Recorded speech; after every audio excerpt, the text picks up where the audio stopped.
Thank you for listening to this podcast, Something Came from Baltimore. Please subscribe to this podcast on Google Play, iTunes, Spotify, and Anchor. It's basically everywhere. Please leave a 5-star review so other people can find the show. Write comments about the interviews. We'd love to hear from you. And while this is an independent podcast, I don't have Patreon set up yet, but I do have Venmos and Cash App, and it is awesome if you were able to leave a tip of encouragement to continue. For both Venmos and Cash App, the name is Thomas Gauker, Gouker. Thomas Gauker, Gouker, both on Venmos and Cash App. Let's get into the album. Before we start the interview, let's listen to Teak.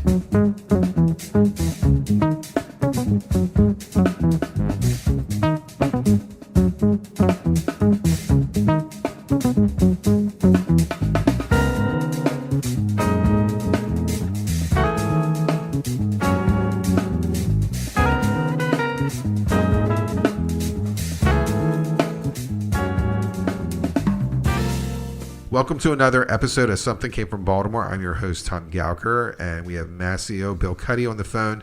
We had him on before. He had a brand new album out called In Contra. It's his first album in 10 years, and I was able to keep him on the phone to talk about what we really came in to talk about, which is a supergroup called GILFEMA. It's Massimo Biolcati is on bass, Linoel Louke is on guitar, and we got Frank Nemeth, who is also on drums. This is the first recording that the trio has had this configuration since 2008, but this is their third recording. It's called 3. It's on their Sound Score Records. Massimo Biolcati, thank you for talking to me on Something Came from Baltimore. Thank you, Tom. Good to be here again. You've been playing together since college, but this is the first recording since 2008. Why did you think it was time to release an album? So back in 2004 until 2008, the band was active and we recorded and performed under the moniker GILFEMA. And then Lionel, the guitar player in the band, got signed Blue Note, but he wanted to keep playing with us, so he just morphed the band into the Linoel Louke trio. So we kept playing for the next 10 years, and we did a bunch of records for Blue Note. Now he's left Blue Note and he moved on to a French label, and he's doing more world music things with different kinds of ensemble and percussion, just different sounds. So we decided together since we want to keep playing together, we are very good friends and we are like brothers, and we enjoy playing with music together. So we wanted to keep this going, so we brought back GILFEMA, and last year we made a record, and we were going to tour next month to celebrate the release of this record, but obviously it's not going to happen. And here we are. This album to me feels like it is developed from various jam sessions. Was that the way it was recorded? Yeah, you're absolutely correct. Lionel moved to Europe a few years ago, so the style of writing music together has changed a little bit, where now we send each other a snippet of music, and we each add some to it, and then when we get together, we jam on these ideas and then see what comes out of it. And when we did the recording, there was a lot of that, where we had a few ideas and we jammed on them in the studio, and then I did a lot of post-production, and a lot of the music was put together as an after fact. So you have backed up Linoel for his band, his trio, and now you guys are working equally in a band called GILFEMA. How does the money work? You went from sideman to equals. This is kind of a jokey question, but how do you guys get paid? Well, there's no money to be made in music, as you know. It was a jokey question. in creative music. No, we split everything 3 ways. We are currently in the negative, since it costs a lot of money to put out a record. So we even pressed vinyls that are available on Amazon, but Amazon is currently not shipping any non-essential products until I guess May or so. So we're waiting to hopefully sell a few records and maybe get some streaming money, but that's that's peanuts. So I don't know if he'll make some money, but we just wanted to get his music out because we're very passionate about it. Most bands that stay together obviously are able to communicate and work together. And I thought, what does their horoscopes look like? It was a little goofy, but you were born on January 1st. So that means you're a Capricorn. You have rituals and you are labor conscious. You like to stay busy. Linoel is a Taurus. He has an inner quietness about himself, then he has a world of ideas. Frank is a Gemini, and he's critical with his loving kindness. So we got a Gemini, Taurus, and Capricorn.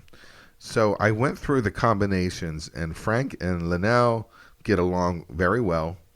Frank and Massimo, which is you, do not get along well. And Massimo, which is you, and Linoel get along very well. So my question to you is, why do you hate Frank? What's the problem? Or does he hate you? We actually get along pretty well.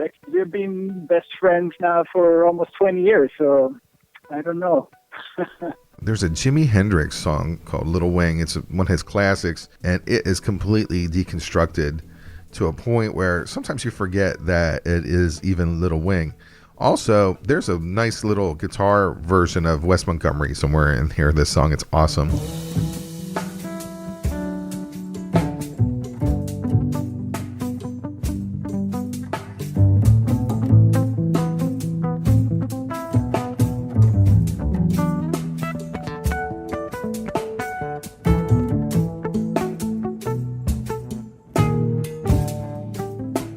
I love the song Happiness. Has a hyper bass and drum sound. It feels very new wave, like it's from the 80s. I've been listening to the vocals in the background, and I don't understand what you guys are saying. The song is very funky and very original.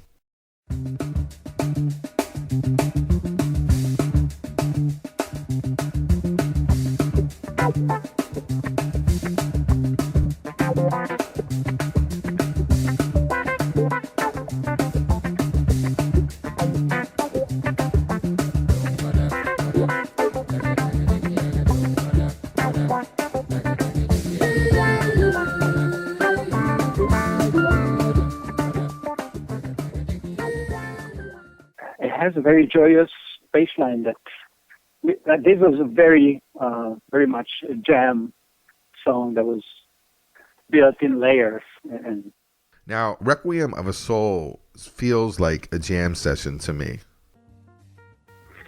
Yeah, that's it's there's a jam aspect to it, but it was a composition of Frank, the drummer. And yeah, as most of the songs, we always take the initial sketch and spend some time with it in rehearsal and in studio and see where it goes. And we try to make it different each time. So that's the jam quality that you hear, that it's not overly planned and precise and has hopefully a feeling of music being made in the moment.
Now, it seems to me that Brio is probably the closest song that you guys are playing that I would have heard on a Linoel Louke trio recording. No, it's a composition that me and Lionel worked on together. So we took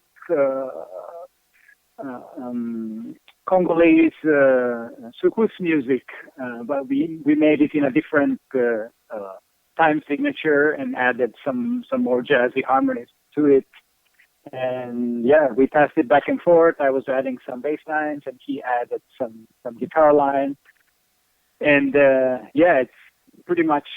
That's a long jam session that goes through different sections of increasing intensity, and it has that dance drive to it that comes from the Congolese soukous dance music.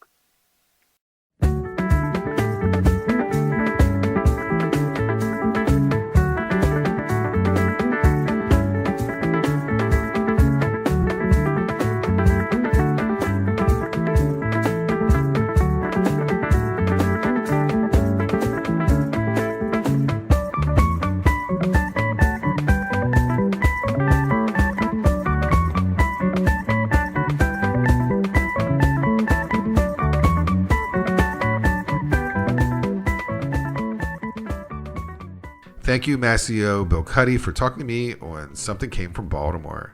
Please stay healthy. Yeah, thank you. We're trying to best. The numbers are crazy, but yeah, my pleasure. It was great. Thank you, Tom. Yeah, thank you. Be good about it.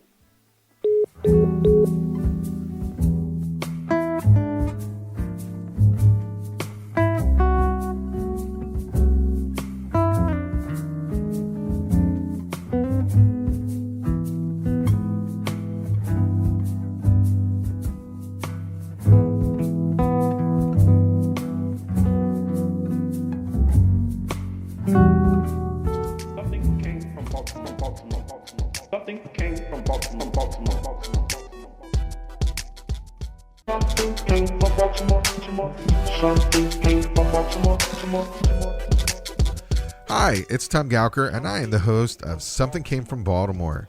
Something Came from Baltimore is a words and music podcast, and it has famous and future famous artists like Sean Jones, Rupert Holmes, Auntie Hammy, Joey DeFrancesco, Go-Go Penguin, Joey Alexander, Bucanti, Gerald Albright, Paula Cole, and Kat Edmondson. It's music that matters. It's music for your ears. Listen and subscribe to Something Came from Baltimore and be a part of that Be More music scene.